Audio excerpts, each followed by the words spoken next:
Hey everybody, what's going on? Rob Sestrino back to kick off day 2 of our coverage of The Traitors. Here we are back for our episode number 6 recap, and I am back here with a man who's been with me throughout this entire journey. Always a barrel of laughs. It's Pooya Zamvikili. Pooya, how are you?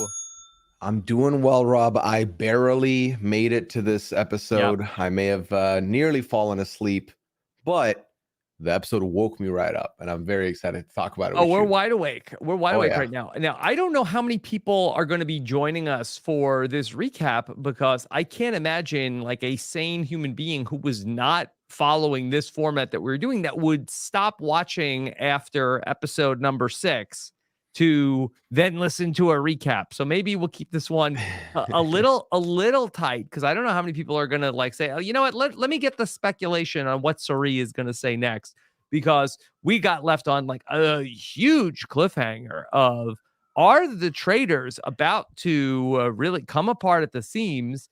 And we are going to talk about that. Just real quick, busy day here today. We are covering episode 6, 7, 8, 9, 10 of Traitors, all here today, as by the end of the night, we will know how this all plays out. Pooya, what is Suri about to say?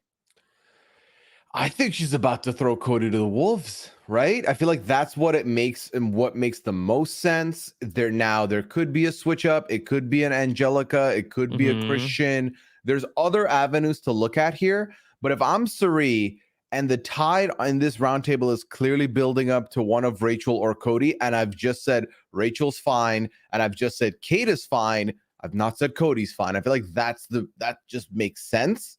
I think we're about to see a Traitors coup. I think so. I have thought about this all through. I watched the episode this morning and then I took a shower and I've been thinking about it.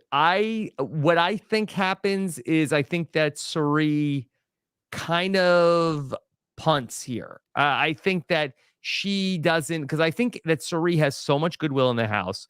I think if she says Cody's name right now, I think ultimately then it's a landslide. And I think for Suri, big picture, I think it's that she doesn't mind if Cody ultimately gets banished. However, I think that once that happens, now people are okay, well, we got rid of Cody. That was a traitor. Okay, what else is going on? Okay, we're getting close. Who else are the other traitors?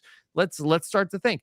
I think Christian could go next, ultimately, if Cody ends up going out. So for Suri, I think that as long as she could like delay the inevitable for as many, maybe a round or two, even without sort of drawing suspicion from the Stephanies, from the Rachels, from her allies. Like, I think that when, Cody asked her point blank, who do you think is a traitor? I feel like Suri's going to give I don't know. Like maybe because every single person that has said a name, and I've thought about, well, could Cerise maybe throw out a brand new name? How has that gone for every single person who has thrown out a name? That's the problem, right? It's the brand new name without a backing, without people having talked about it prior, is going to be difficult to push across the table for a vote out, especially given how we've essentially seen the entirety of this roundtable, right? I don't think it's going to go much further than Serene responding and then Alan coming in and saying, time for talking is over. Alan coming in, that's what he does. Yeah. Hey, exactly.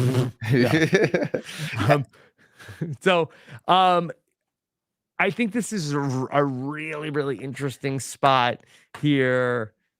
Boy. So what do you think, Cody? You think Cody's about to be banished? I mean, that's what every part of me says is going to happen. Because part of my worry throughout the episode was, all right, this momentum's building against Cody, but Kate's going to essentially quit and get Mercy killed. That's what I thought could be happening, but I no longer feel that way given the way this roundtable has gone. The only thing that's really making me feel this way is that this show has given us the a little bit of the I don't want to quite say bait and switch of, hey, ooh, this thing is going to happen. End of episode. And then the thing doesn't end up happening at the start of the next episode. For instance, traitors are going to murder Brandy tonight. Like like they sort of gave us a cliffhanger on that's what's happening. And then next episode, that is precisely not what happens. Traitors, like a cliffhanger. Who's at the door? Like it's Alan. So I kind of feel like that the cliffhangers maybe have seemed a little bit more exciting than what the ultimate reveal has turned out to be so far in the Traitors. I'm not complaining. I'm just saying that I'm not going to, unlike the faithful in the house, I'm not going to keep falling for the same thing over and over again. Yeah, I feel like I'm looking at it from, if I'm following the story from Surie's perspective, I feel like the show has not shown us Surie be wrong yet. So that's why I feel a little stronger, because they did go out of their way to show us Christian taking Surie aside to be like, I think I might vote for Cody tonight. I think that's just going to happen. Right. And the way she speeched it here, I think Cody's out. And I think it works out nicely for Surie, because unless Cody gets up there, says, I'm a traitor and my own betrayed me on the way out, which would make people who voted for him be looked at, I think Surie's doing a fine job here, because getting a confirmed traitor out and being a part of that vote should be a good thing, and probably will be a good thing. I don't think that Surie, like Cody might get banished. I don't think that Surie is going to give him up. I don't think that because of that exact moment that you're talking about, I don't put it past Cody to go if Surie basically says, I think you might be the traitor. I think that Cody, like, I don't think he goes out without, throwing some dirt on Surie. So then here's my question to you. Let's follow that path and say that Surie gives a non-answer or just doesn't name him outright, doesn't full accuse Cody at the table. I think she wants plausible deniability here. She does. If he goes, he goes. I don't think she wants her fingerprints on it. So who do you think she'd vote for? I think that hopefully she is going late, and I think she's going to read the room. And I think that she is. I don't think she's against casting a vote for Cody if it looks like that he is like dead in the water. I don't think she's going to help bury him in this moment. See, I feel like casting the vote is already bad. Like if you're worried about Cody squealing and saying something about you being one of the votes, especially if the votes turn out to be close, which if we count them, there's a world where this is like a 6-4, right? It could be a very close vote. I think if you cast the vote and you don't cast the suspicion, I think you're still in jeopardy of getting caught out by Cody. Yeah. But I will argue that if both the traitors vote for Cody, if Christian and Surie vote for Cody, what's Cody going to do? Get up there and like sell both of them out? Like, he must realize I got caught pretty bad. Also, all of this goes back to when I talked to Kyle and I shouldn't have. So I don't think he can put the blame on anyone else. They just got to look out for themselves at that point. We had the moment, you mentioned it, Christian talks to Surie, and this is how bad things have gotten for Cody, where Christian is pulling Surie like, this guy, I can't have this guy bringing me down with him. Christian of all people is saying, I can't have Cody bringing me down. How the tables have turned, Rob. Christian, we predicted he's not going to make it past the first night of episodes. Here he is, start of day 2, and he might be involved in getting rid of a traitor. It's wild. It's truly wild. Yeah.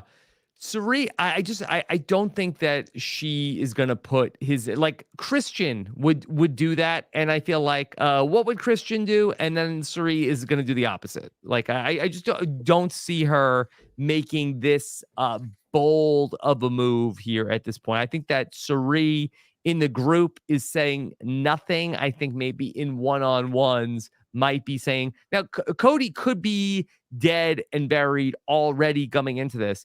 If that's the case, I think Surie knows that. I don't think that she necessarily needs to make this bold of a move in front of the group and show her cards.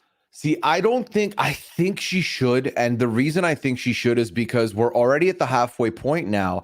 I think if you know that a traitor is about to go out, you need to seem like you are pro that choice and you are like actively advocating for that, because First traitor out, potentially the people that vote there are all going to solidify and look at each other and be like, okay, listen, we got one. We can trust each other. I think don't necessarily think this is the type of cast that would be like, maybe some of the people that voted the traitors knew who the traitor is, so they voted to look fine. I don't know if I necessarily see this group of players having that kind of logic, but I think being a part of the first group to vote out the first traitor would be very helpful, especially when the faithfuls have just been taking L's for 5 episodes straight.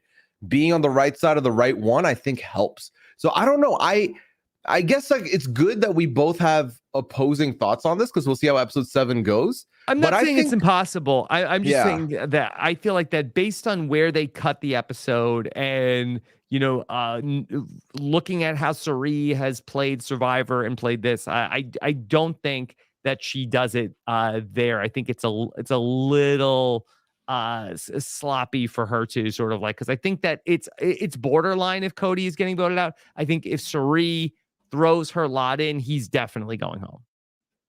Yeah, and I think either way you look at it, I think they are both going to, like, both scenarios I could see happening, but I think in both scenarios, Suri's going to be fine. Yeah. Suri, I think is fine, but I think that there's less of a buffer if Cody is gone. Now, this move has to come in conjunction with the traitors then making a move at nighttime. If Rachel ends up being the person who ends up staying, I don't think that Rachel ends up getting voted out in this spot. Then we'll have to see if it will be either Angelica or Kate, who Kate had quite the episode. Kate's had a very interesting run here. I have to say, I don't know how it's playing for everybody, but at least for me, it is absolutely delightful to watch. I've very much enjoyed Kate along for this ride. I love the idea of the player who's like reluctantly on the show. She doesn't want to be there. She's asking the traitors, please kill me. I don't want to be there. Vote me out. I don't care. But also, Rachel, I hate her. She is a traitor. I can't trust her judgment. Look, I don't, based off of her outfit, I can't trust her decisions in the game. She took all the barrels. She threw them away. I mean, it is just so fun to have Kate on the show. I'm sure it is not playing for everybody, but just to hear and have somebody who is this much of a wild card has made it like a really fun thing that is just throwing everybody off the scent. She says, look, I was wrong. Okay. What do you want from me? But I'm telling you now, Rachel is a traitor. And so go ahead and vote her out. She was somebody who had the opportunity to potentially save herself by getting the Armory barrel. She ultimately said, nope, I don't care. I don't even want to try to save myself. I hate it here. Put me out of my misery. This is a ticket out of hell as far as I'm concerned.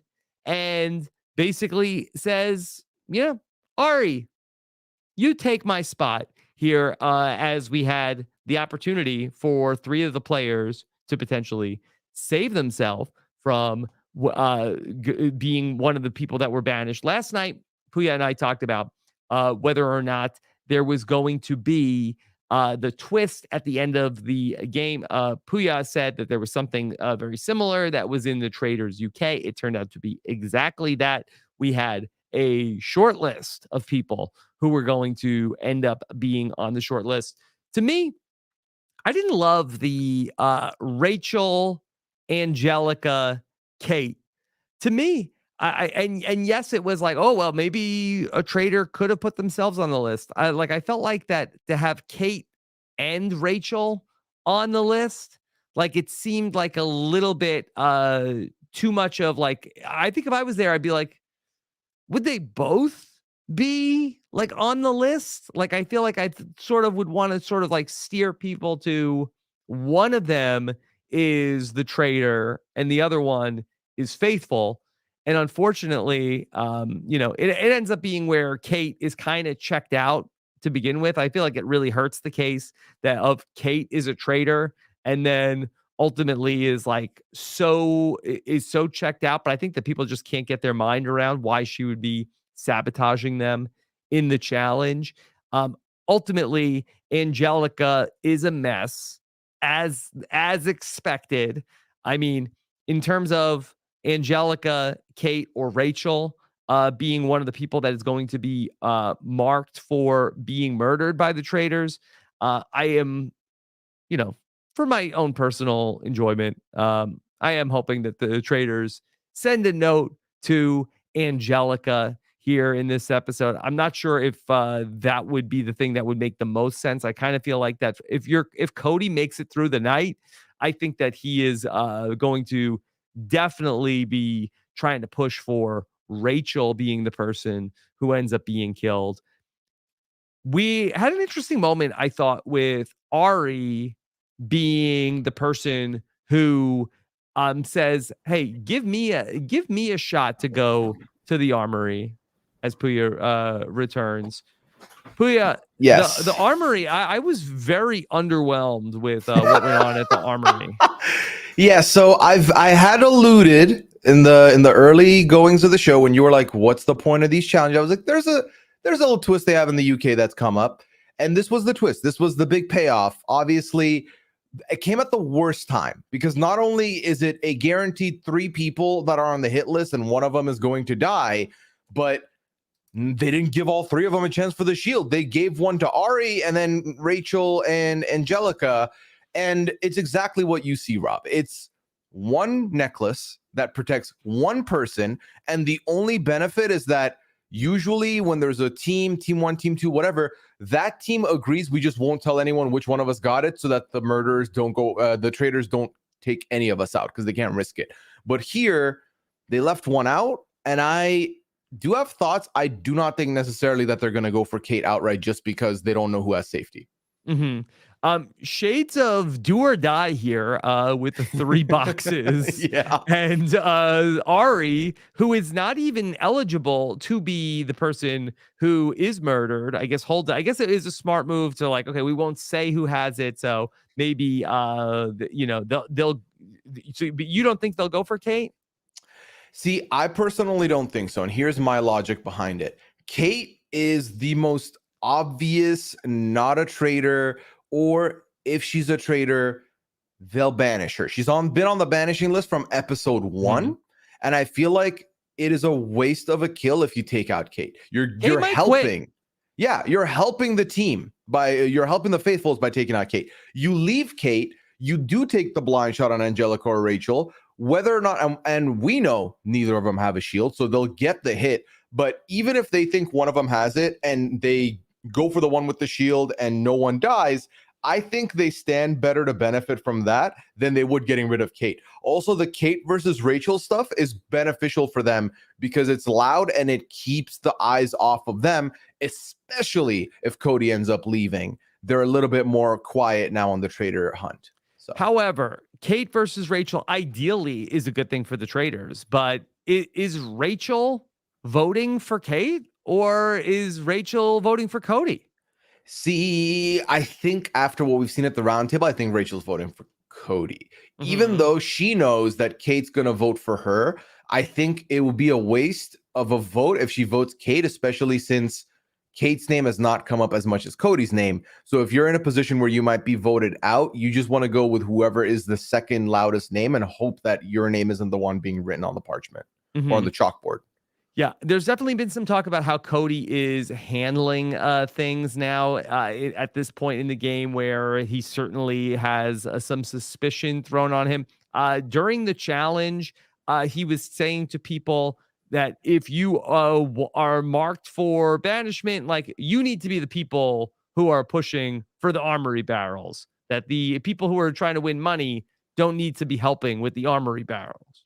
Which is why I feel like this is an awful challenge to introduce the armory because, yeah, of course, that logic makes sense, right? I'm safe from murder. The armory may prevent me from getting murdered, so I don't need it. I'd rather go for the money. So if you want it, you should go for it. I think that is sound logic. I like the added twist that they made them take all 3 Armory passes in order for it to count, and only one across wouldn't have counted. But even though I agree with that notion, what are you doing saying this, guy? Like, you should not want eyes on you. Do not look suspect. Do not answer that. Leave it to someone else to answer. Yeah, I think if anything, that if he helped with the people who were trying to get the Armory passes, like an Ari really was, like, I think it helps, like as Cerise said earlier, if I'm helping people win challenges, I think it's just human nature. People are not going to think that I am being very suspicious. Whereas when you're sort of like being a little bit more confrontational in these challenges, I think if people are like, oh, it's kind of being a jerk to me. Oh, it must be a traitor, even though that has not really so far been the logic to prove who's in the traitors. Yeah, but I feel like especially if someone's been very quiet and then now that their name is on the radar a little bit has amped up, I feel like that could even be the confirmation bias you're looking for of, you had not a lot to say and now suddenly you're chiming in with all these opinions. I don't know if I love that from you. Mm-hmm. Also, and we didn't say this earlier, but we saw in the first episode, Rachel said, Cody is a traitor. I can tell. I've gone out drinking with him. I love, because this is what I'm seeing. If Cody goes, she literally kept it in her back pocket until it was her against him and then used it to get him out. And I think that is and I would love to find out what Rachel was truly doing, in the sense that, was she holding this until it benefited her? Because I think that is brilliant strategy. If you figure out a traitor and you're like, as long as it benefits me, let me keep them. And then if I have to, I'll throw out the token and then I'm a hero. Yeah. I have been a big Quentin person all through the entire show, but has Quentin ever been right about anything? Oh no, Quentin, our king of wrong reads, this man. I've loved him too. I've enjoyed him. But my God, every time he sits with someone and speaks with chest, it's wrong. Every single time. Yeah. Even at the banishment ceremony, he's like, the thing Rachel said was that she said to her, this is just a game. I don't know. That seemed pretty, like, the woman's done 19 reality shows. I loved him talking to himself. I've never heard someone repeat the same 3 words that many times. He's like, yeah, so you said it's just a game. And I thought, yeah, it's just a game. But then I thought, oh, she thinks it's just a game. Mm-hmm. What, you changed the inflection and now it changed the meaning, Quentin? Like, that's everything. Okay. I don't want to keep this one super, or I'd like to keep this one a little tight because I know everybody wants to get back to watching the episode. All right. Official prediction is, you think Cody's gone? I think Cody's gone. Yeah. And you think Cerise says his name? I think Cerise says his name. I think it looks like the editing could be trying to do you think it's this, psych, it's that. I just don't see whose name she throws out there that becomes worth anything. Is there any chance that Kate self-evicts? Is there any chance that like this thing turns and goes on long enough where Kate's like, you know what? I've had it. I'm out of here. Okay, so here's my thoughts on Kate, because I definitely had, first of all, I've had moments that I've loved her this episode. The back and forth with her and Rachel is phenomenal to see. This is the kind of TV, this kind of mess I like. But then the whole time in the challenge, it seems like she's essentially saying, I'm going to quit. But then in the car, she's like, you need to vote out Rachel. I'm going to get murdered. I don't think she has any interest in getting banished. I think she just expects to be murdered and taken out. I think Rob, big if Cody is voted out, Cody stands there, Cody's a traitor, there's a small chance that it snaps Kate back to reality and she realizes, maybe I'm not done. But also I can't blame Kate, because I'm sure there's a lot of people who are annoyed because Kate just seems like she's quitting. She doesn't care. There were so many people that were down to play. I would say if you were on a show and you pretty much were just looked at and hard accused when you did nothing wrong for 5 roundtables straight, and then you're blamed for everything else and you've done nothing and you've lost all your friends along the way, and the money looks like a long shot to you. So you're like, why should I help put this prize pot up when I can't be there? But I don't think she's going to quit. I'm going to make a prediction and say, optimistically, I don't think she quits. Okay. Is it possible that, like, if it's looking like it might go the direction of Cody, where Kate is like, Hey, idiots, what are you doing? It's Rachel. Look, I'll fall on the sword tonight. Vote me out. As long as traitors, you kill Rachel. Oh my God. That's not outside the realm of possibility.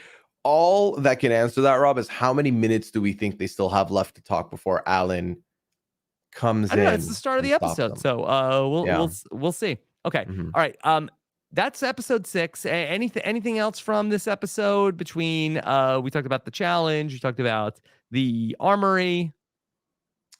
No, I think we've covered everything on here. I love that again. The armory. I love that the first shield on the US season is a dud and does not matter because Ari has it. Mhm. Ari has done nothing this season and is still there and now has the first ever shield on the US season. So Okay. that's funny to me. Gonna go down in the history books. Yeah, Yep. I think we're gonna see. I think from here on out, now that they've introduced it, I think every other subsequent challenge will have an armory and will have a chance for someone to get the shield. So. Well. All right. That's going to do it for us here for episode number 6. Thanks everybody who's here with us live. The watch party is going to kick off, I think, at the top of the hour for the episode 7 in the Discord. Then we are going to be back here at noon Eastern for our episode number 7 recap as we find out if Cody is going to be banished from the Traitors. Thank you so much for joining us. We'll see you in a little bit. Take care. Bye.